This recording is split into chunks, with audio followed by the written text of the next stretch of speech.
The clatter of forks and the murmur of conversation filled the dining room when my grandfather's voice cut through everything like a blade. "So, Emma," he said, his eyes narrowing on me across the polished oak table. "How's life in the apartment I paid for?" Before we begin, drop a comment and tell us where are you from and from which city you're watching our videos. And after watching the whole video, don't forget to tell us what would you do in this situation. Be honest. Tell me in the comments below. We read every comment. Let's begin. The room went dead silent. My fork froze halfway to my mouth. Heat rushed up my neck. "What apartment?" I stammered, blinking at him in disbelief. His brows knitted. He looked at my mother, sharp, questioning, almost accusing. "The one on Maple Avenue. The one I gave money for so my granddaughter wouldn't have to struggle." Every set of eyes shifted. My sister Vanessa sat a few seats down, swirling her wineglass with a smirk she didn't bother to hide. My mother's lips tightened, her gaze darting between me and Grandpa. I've been saving pennies for rent," I whispered, my voice breaking. "Working doubles just to keep the lights on. What apartment are you talking about?" Grandpa's jaw hardened, his hand gripping his cane until his knuckles whitened. "Don't tell me you didn't know. Don't tell me your mother—" His words cracked like thunder as his stare pinned my mom. "Where's my money, Linda?" Mom shifted in her chair, the color draining from her face. "Dad, please, not here. We're eating." Vanessa let out a soft laugh, pretending to cough into her napkin. "Maybe she doesn't need an apartment. She likes her little shoebox with the peeling wallpaper." Her voice dripped with mockery. I shot her a glare so sharp it could have shattered glass. My chest pounded. My mind reeled. All this time, 3 years of scraping by, counting coins at gas stations, skipping meals, while Vanessa flaunted her designer shoes and perfect manicures. "Answer me, Linda." Grandpa's voice rose, vibrating with anger and betrayal. "I gave you that money to secure Emma's future. Why is her sister living like a queen in the place meant for her?" My mother's hand trembled as she set her fork down. Her eyes finally met mine, but there was no apology in them, only guilt tangled with defiance. "Vanessa had just graduated, Dad. She needed stability. Emma is strong. She could manage on her own." I felt something inside me snap. "Manage?" My voice shook but grew louder with each word. "You call skipping meals managing? You call working 12-hour shifts just to pay for a crappy apartment managing? While Vanessa gets to live in comfort, on money that was meant for me?" The table rattled as Grandpa slammed his hand down. "Unbelievable. You robbed your own daughter. To spoil the other." His face was red, his breath uneven. Vanessa leaned back, smirking like she was untouchable. "Oh, please. Don't act like she's some victim. She's always been dramatic. I'm making use of the apartment, and honestly, it suits me better." My fists clenched in my lap. My chest burned with humiliation and rage. I wanted to scream, to drag every lie into the light. But one look at Grandpa's trembling hands, the fury in his eyes, told me. This wasn't over. Not tonight. Not here. Because now, the truth was out, and nothing in this family would ever be the same again. Grandpa Robert's voice still thundered in my ears long after dinner plates were cleared. My hands trembled as I grabbed my coat from the rack, my chest tight, my mind screaming with disbelief. 3 years. 3 years of saving pennies, patching, holes in my shoes, lying to my landlord about late paychecks. And all this time, the apartment Grandpa had paid for, my apartment, was being used by Vanessa like it was her personal kingdom. The night air hit me like a slap when I stormed out to the porch. But before I could even breathe, I heard the shuffle of footsteps. Grandpa followed, his cane striking the wooden boards with each step. "Emma." His voice broke, softer now, but no less fierce. "You didn't know. I can see it on your face. You've been wronged." I turned to him, my throat tight. "Grandpa, I've been killing myself just to get by. I thought maybe that's just what life was supposed to be. But to hear tonight? To know Mom gave Vanessa everything meant for me? My voice cracked. It feels like I don't even matter. His eyes shone with pain. Don't you ever say that. You matter more than anyone in that house right now, and I won't let this stand. The door creaked open behind us. Vanessa leaned against the frame, her smirk illuminated by the porch light. Oh, come on, Grandpa. Don't make this a soap opera. Emma's fine. She's always been simple. She doesn't need luxury to survive. I spun toward her, anger burning through my chest. Simple? You think working double shifts and living on instant noodles is fine? You've been living in comfort with money that was never yours. She shrugged, twirling a strand of her perfectly styled hair. Maybe Mom just knows who's worth investing in. The words cut sharper than any blade. I stepped forward, fists trembling at my sides, but Grandpa's cane tapped the porch hard, stopping me. His voice boomed, "Enough." Vanessa's smirk faltered just a little. Tomorrow morning, Grandpa said, his eyes locked on her. We're going to Maple Avenue. And I'm walking through that apartment myself. If I find Emma's name missing from those papers, then I'll make sure the whole world knows what you and your mother did. Vanessa scoffed, though her lips twitched. You wouldn't dare. Mom won't let you. Grandpa leaned closer, his voice low and lethal. Try me. That night, I barely slept. Every creak in my tiny apartment reminded me of the nights I cried from exhaustion, the mornings I dragged myself to work with an empty stomach. And now I knew it wasn't life being cruel, it was my own family. By sunrise, I was awake, staring at the cracks in my ceiling, determination building inside me. For years, I'd swallowed humiliation, kept quiet, and pushed through. But something inside me shifted last night. I wasn't going to stay silent anymore. At 9 a.m., Grandpa pulled up in his old Buick. His face was hard, set with purpose. I slid into the passenger seat, nerves coiled in my stomach. Ready? He asked. I nodded, even though my hands shook. More than ever. We drove in silence until the red-bricked building of Maple Avenue loomed ahead. My chest tightened as we parked. The apartment looked pristine, with white shutters and flower boxes spilling with color. A far cry from my dingy studio with rusted pipes. And there, through the wide bay window, I saw Vanessa. She was lounging on a velvet sofa, sipping coffee, from a gold-rimmed cup like she'd been born into royalty. My blood boiled. Grandpa pushed open the door, his cane striking the tiled floor with authority. Vanessa's head jerked up, her face paling as she scrambled to her feet. "What are you doing here?" she hissed. "I came to see the apartment I paid for," Grandpa snapped. "The one that was meant for Emma." Her lips curled into a sneer. "Well, too late. Mom already gave it to me. You can't change that." I stepped inside, my voice trembling but strong. "Watch me." The room smelled of lavender candles, the air heavy with warmth. Every inch screamed of luxury. The rug, the chandelier, the neatly arranged art pieces. My throat burned with anger at the contrast to the mold-stained walls I lived in. "This should have been mine," I whispered, my voice breaking. All those nights I cried, all the times I thought I was worthless, it was because of you. Vanessa rolled her eyes.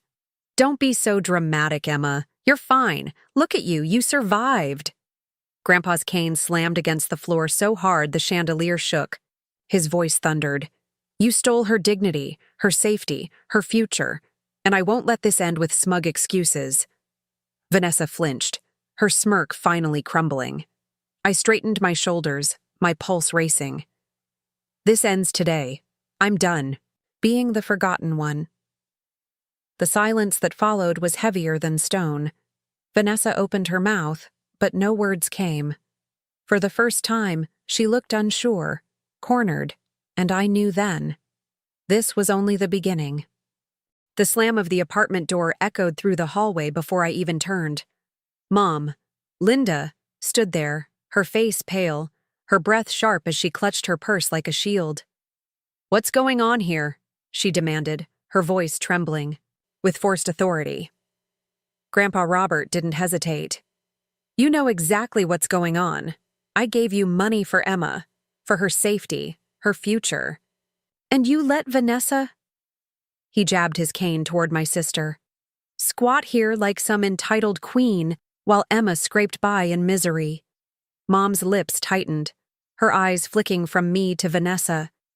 "Dad, please calm down. You're overreacting." Overreacting? My voice cracked as it rose. I stepped forward, my chest pounding. "I've worked myself half to death to keep a roof over my head, Mom. Do you have any idea what that felt like? To think I wasn't good enough? While Vanessa got to live here, in this palace, sipping lattes like her life was perfect?" Vanessa crossed her arms, muttering, "It's not that big a deal." "Not that big a deal?" I snapped. "I've eaten canned soup for dinner 3 nights in a row while you brag about brunches and shopping sprees. Every moment I thought I was failing. It was because of you two." My voice broke into a whisper. "And you knew." Mom finally dropped her purse onto the counter. Her shoulders sagged as if the weight of the truth pressed down all at once. "I made a choice," she said quietly. "Vanessa had just graduated. She needed stability. You've always been strong, Emma. You could handle struggle." "She couldn't." The words hit like ice water. "So you punished me for being strong?" Tears stung my eyes, but I refused to let them fall. "Do you realize what you took from me? The chance to breathe, to feel safe, to live without fear that one missed paycheck would ruin me? You let me believe I was unworthy while handing my future to her." Grandpa slammed his cane down, his voice thundering. "Linda, you don't get to decide one child deserves comfort while the other suffers. That's not parenting. That's betrayal." Mom's jaw trembled. She glanced at Vanessa, whose face had gone pale. "I only wanted what was best. For her," I cut in sharply. "Never for me. Don't pretend it was love. Love doesn't look like this." The silence that followed was suffocating. I could hear the hum of the fridge, the faint tick of a wall clock. My pulse was deafening in my ears. Then Grandpa's voice cut through like a blade. "This ends today. Emma will have what was meant for her. And if either of you so much as argues, I'll make sure everyone knows what you've done. Every relative, every friend. You'll be exposed." Mom gasped, clutching the counter. Vanessa's lips parted, her arrogance finally collapsing. "Grandpa, you wouldn't—" "Try me," Robert growled. I stood taller, my hands no longer shaking. For the first time, the power wasn't in their hands. It was in mine. I turned to my mom, my voice steady, low and cutting. "You always told me to be patient, that life wasn't fair. You were right about one thing. Life isn't fair. But today, it finally will be." The look on her face, guilt, fear, and the dawning realization that her control was slipping was something I'd never forget, because in that moment, I wasn't the forgotten daughter anymore. I was the one rewriting the story. The tension in that apartment was suffocating, like the air itself had turned to stone. My mother stood frozen, gripping the counter, her knuckles pale. Vanessa, once smug and untouchable, looked cornered for the first time in her life. And Grandpa, Robert, cane planted firmly, looked like a general about to deliver his final command. I drew a shaky breath, but my voice came out stronger than I expected. "I'm done living like a ghost in this family. You took everything meant for me, and you let me believe I wasn't enough. That ends now." Mom's lips trembled. "Emma, you don't understand." "No, you don't understand," I cut, in my words sharp as glass. "I've spent years breaking my back, wondering why I had to fight for scraps while Vanessa strutted around in comfort. And tonight, I found out the truth. You chose her. You decided my suffering was acceptable, As long as she was comfortable, Vanessa shifted uncomfortably, her arms crossed tight. It's not like you were starving to death. You survived. Honestly, it made you tougher. My blood boiled. You think toughness is a prize? You think sleeping in a freezing apartment, with the heat shut off, builds character? You've never had to wonder if you could make next month's rent. You've never cried over groceries you couldn't afford. And you call that toughness? Grandpa's cane slammed against the tile, the sound cracking through the silence. Enough! This is over. Emma, this apartment belongs to you. You'll move in as soon as possible. Mom's head jerked up, panic flashing in her eyes. Dad, you can't just throw Vanessa out. She's built her life here. Robert's glare was ice cold. She built her life on lies, on stolen money. She'll leave or I'll make sure everyone knows what you've both done. The room shook with the weight of his words. Vanessa's face twisted in disbelief. You can't do that. I will, Grandpa snapped. The silence that followed felt endless. For once, Vanessa didn't have a comeback. She slumped onto the sofa, her perfect posture gone, her nails digging into her palms. I took a step, forward, my voice trembling but firm. I don't want her thrown onto the street, Grandpa. I'm not like them. But I won't stay silent anymore. This apartment is mine, and she leaves. Period. Mom's voice cracked. Emma, please, don't do this. You're tearing the family apart. I laughed bitterly, shaking my head. I'm tearing the family apart. You tore it apart the moment you decided one daughter deserved everything while the other deserved nothing. Don't you dare put this on me. Her face fell, the weight of my words sinking in. Grandpa's voice was steady, commanding. Emma, you'll have the keys by the end of the week.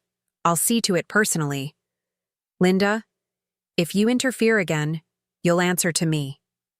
For the first time in years, I felt seen, validated. My chest loosened, though my heart still ached with betrayal.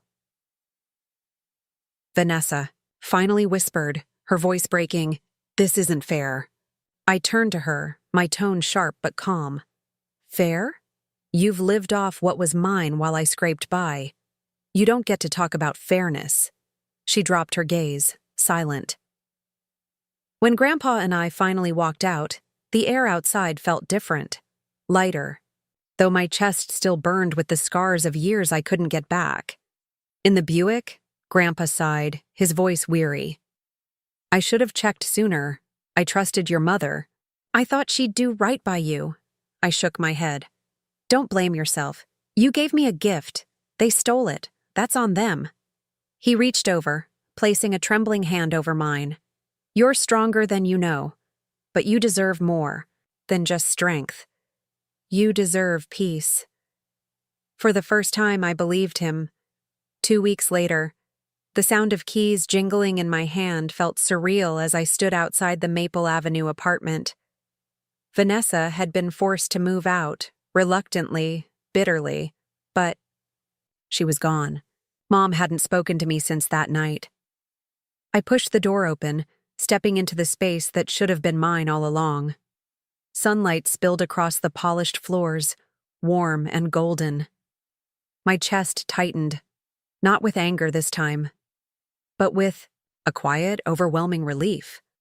I walked through each room, touching the walls, the furniture, the windowsills. Every corner whispered of betrayal, but also of possibility. This was mine now, not because it was handed to me, but because I fought for it. I sank onto the sofa, exhaling a breath I'd held for years. My phone buzzed. It was Grandpa. How? Does it feel? His voice asked. I smiled through tears. Like I can finally breathe. There was a pause, then his steady reply. Good, because this isn't just an apartment. It's a reminder. You are not forgotten. You never were. And from here on, you'll never let anyone make you feel that way again. I glanced out the window, the city alive beyond the glass. For once, the future didn't feel like a punishment. It felt like a promise. And as I sat there, In the apartment that had nearly been stolen from me, I swore one thing. I would never again let silence steal my voice. Because sometimes, revenge isn't about destruction. It's about reclaiming what was yours all along.